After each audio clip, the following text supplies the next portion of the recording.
guys, welcome to another session on Home Truth Ninja. Just as I promised, I said I was going to talk on the part two on must do before dating a Nigerian. That's part two of it. Um, in case you've not watched the part one, please, I would like you to go back and watch the part one I handled a few days ago on must do before dating a Nigerian man. So please watch this so that you can have a clear understanding of what the part two is talking about.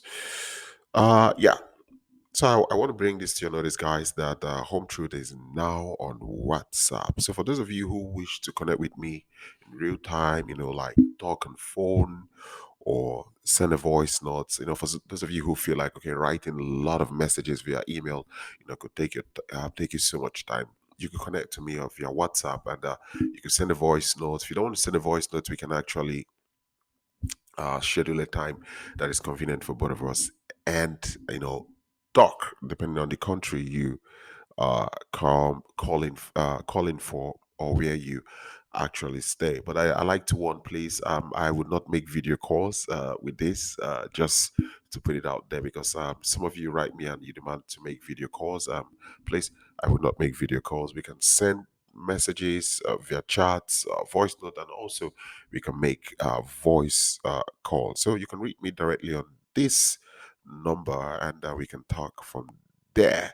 So, after watching the part one on the introduction, and you've established, the identity, and you've confirmed his social status, religion, and above all, his state of origin or ethnicity, as I said, and you're very okay with it, then the next thing is to basically unveil or reveal some secret if possible. That is, if there are any secrets to reveal or unveil. So now let's talk about the secret phase and why it is very, very important. The truth is, a lot of you have married before, or you've dated people, especially Nigerians, who you found out later that they have been lying to you all along. And this is why it's very important for you to kind of like dig a little bit deeper, to see if there are any skeletons still in the cupboard, anything you think that you should know before you, commit yourself into a very, very serious relationship that could lead into marriage. So one of the first things I always say is, in this revealing the secret phase, to ask is basically, what do you want? Is the first question to ask him. It is very simple. What do you want from me? Very, very, very, very simple. Now, guys, it is important to ask him this from experience. The reason is, it's good to ask him if he wants you for money. Ask him directly, what do you want from me? Do you want me because of money? Because if that is the case, I don't have any money. I am broke. I'm totally broke. So you won't be getting any money from me if you're actually coming to me because of money. It's very important to also make him understand that if he's coming to you because of visa, then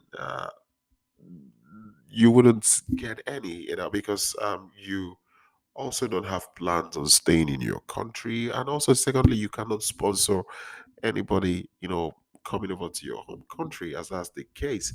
I once corresponded with a very lovely lady who told me she cannot sponsor anybody's visa.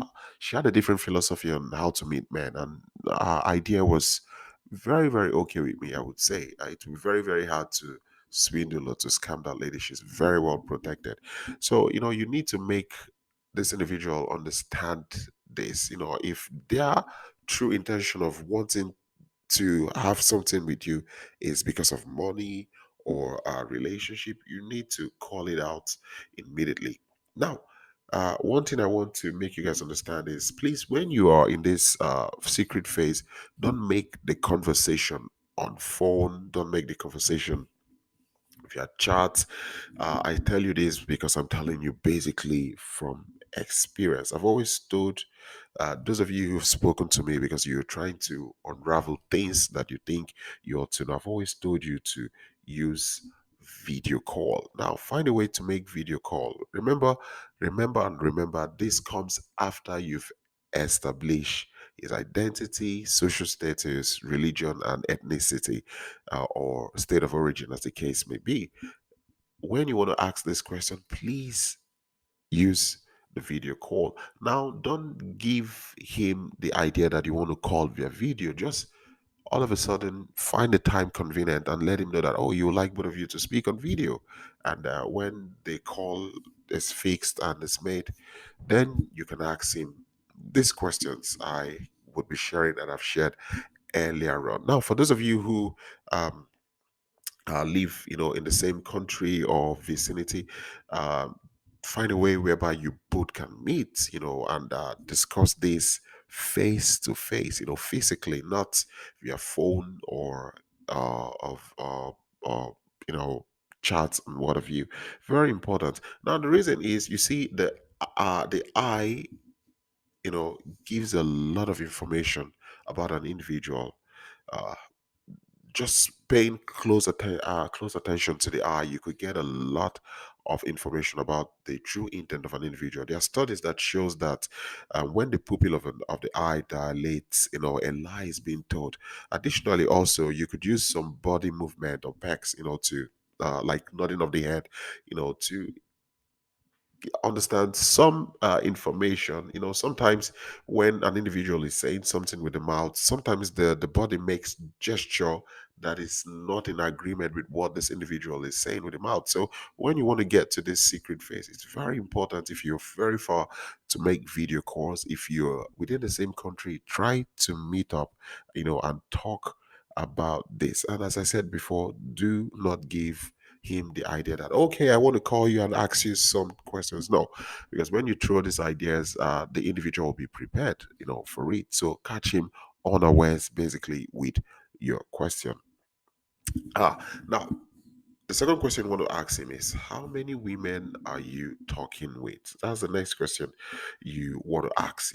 After asking him what he wants from you, and he has told you something convincing or not convincing, the next thing you want to ask him is how many women he's talking with at the moment. You make him understand, or basically ask him if you're the only one he's talking with, or if he has different women he's telling the same thing, he is telling you. You can tell him to be very honest, because you would eventually find out, and you would make him know that, because you have enough ways to get information. Make him understand that you could take his picture and put it in a reverse image search on Google, and you will get a lot of information on dating sites he is, or what he's been doing lately on social media. And make him understand that he has to tell you the truth. Come clean to you, or you will get information yourself. Now, so you guys, if you're speaking to anyone basically online, and you really want to confirm this individual status, you can actually make a reverse image search.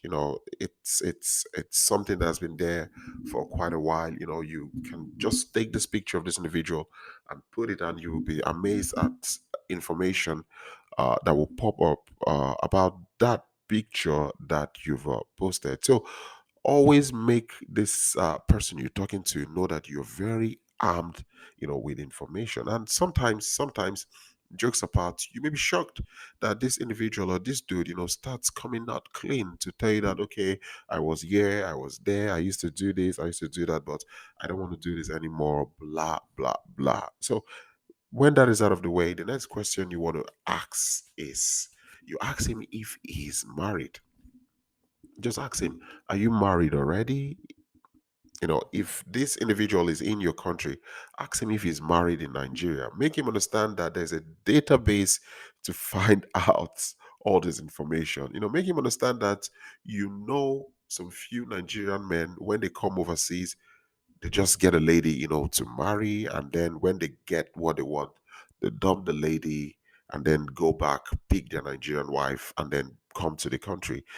Basically, keep him rattled, Don't give him breathing space. Make him know that you understand all of the tricks and gimmicks, and make him understand that you got a lot of friends in Nigeria who can help you get or outsource information. Make them understand that spring chicken, you understand this, and push him to tell you the truth. Make him understand that the truth is very important for you, and if he tells you the truth on all you've asked, if there are any, now you'll be very happy, and you may, be pushed to give him a chance because he had come out clean.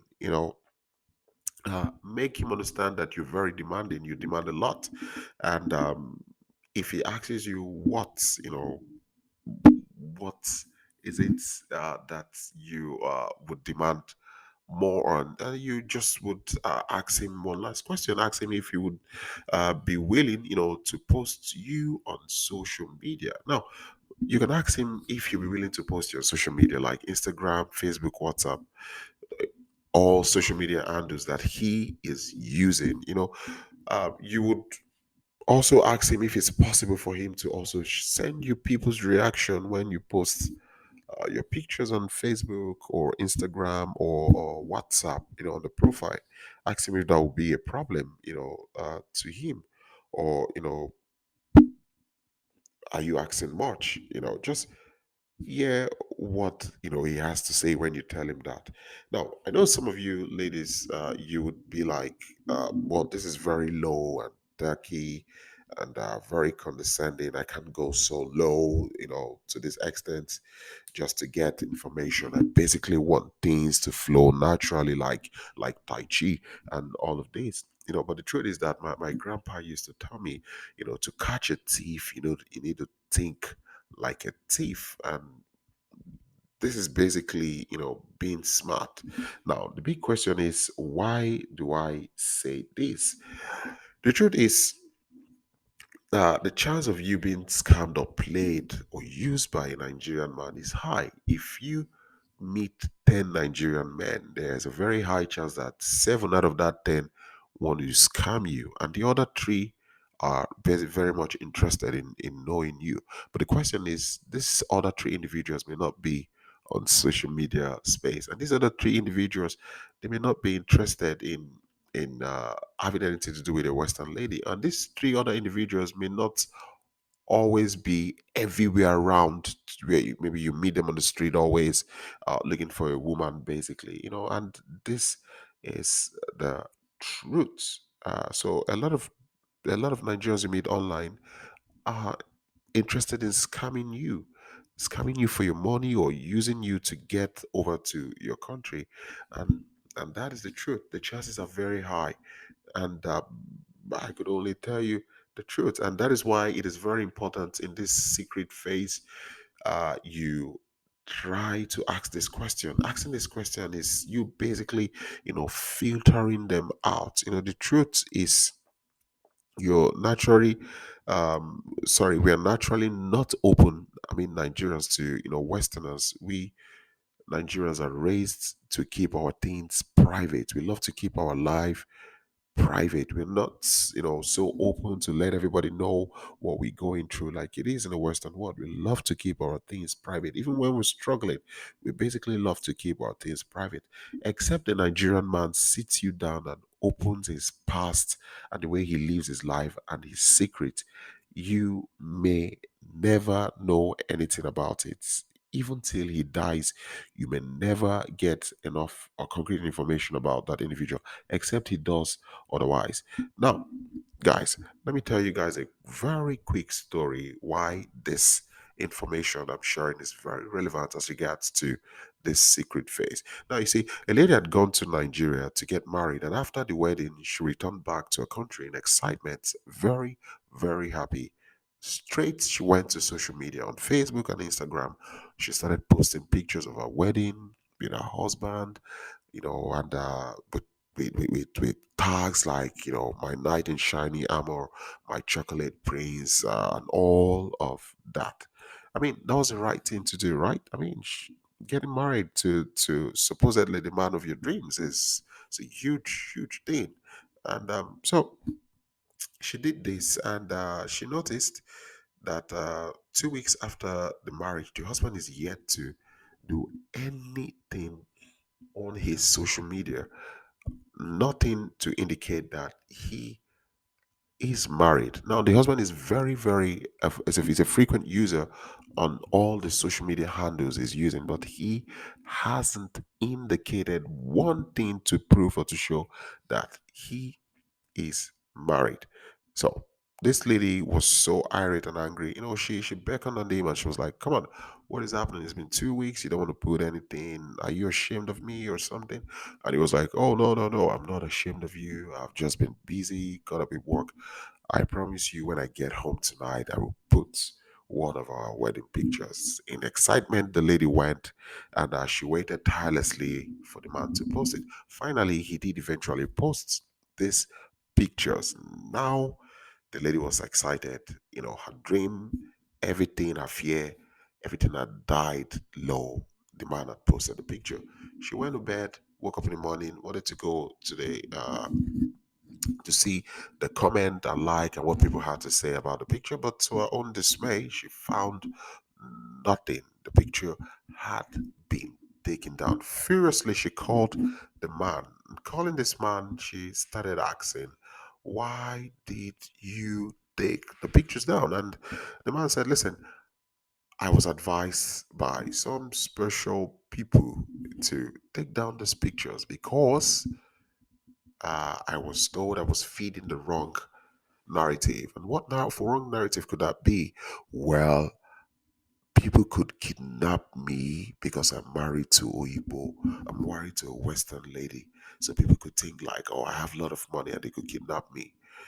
And this lady, you know, started communicating with me, and I told her it doesn't make sense. It doesn't make sense. Everything he told you was total hogwash. Makes no sense.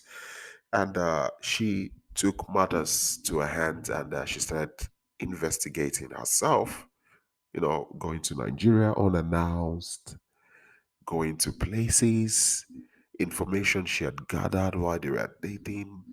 She solicited help from some locals. She would dress up in a way whereby even when she was inside the car or the bus, no one around the vicinity could recognize her.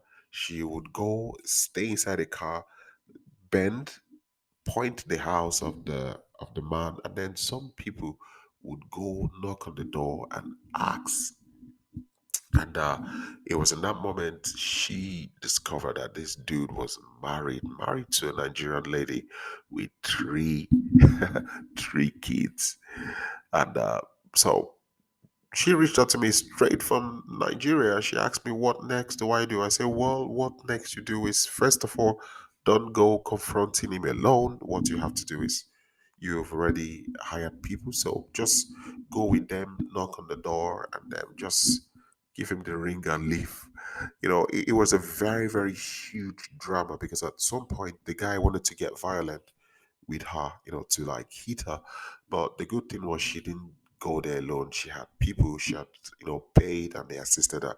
So guys, when I tell you some of these things, I tell you because I speak from experience, and sometimes, most times, I know that such things, would happen. So in conclusion, guy, please always try to arm yourself well when you meet anyone on dating side, because the truth is some of you are dating your enemies. You're dating your enemies. You're not dating your lover. You think you're dating your lover. No, you're dating your enemy. He's just waiting for everything to click, and then you see the true individual that he is. So at the end, you must always understand that the aim is to be the best of you and not, mix up with the wrong people. I will be handling the concluding parts, the part three on as regards meeting, you know, before the Easter holiday ends. Guys, I want to say thank you very, very much. Thank you for watching this video. Please, as always, like, share, subscribe, and if you want to comment, please comment respectfully. As I said earlier on, you can contact me on WhatsApp and we can have a conversation about anything you really want to know. So, guys, have a lovely and enjoyable Easter holiday. Bye.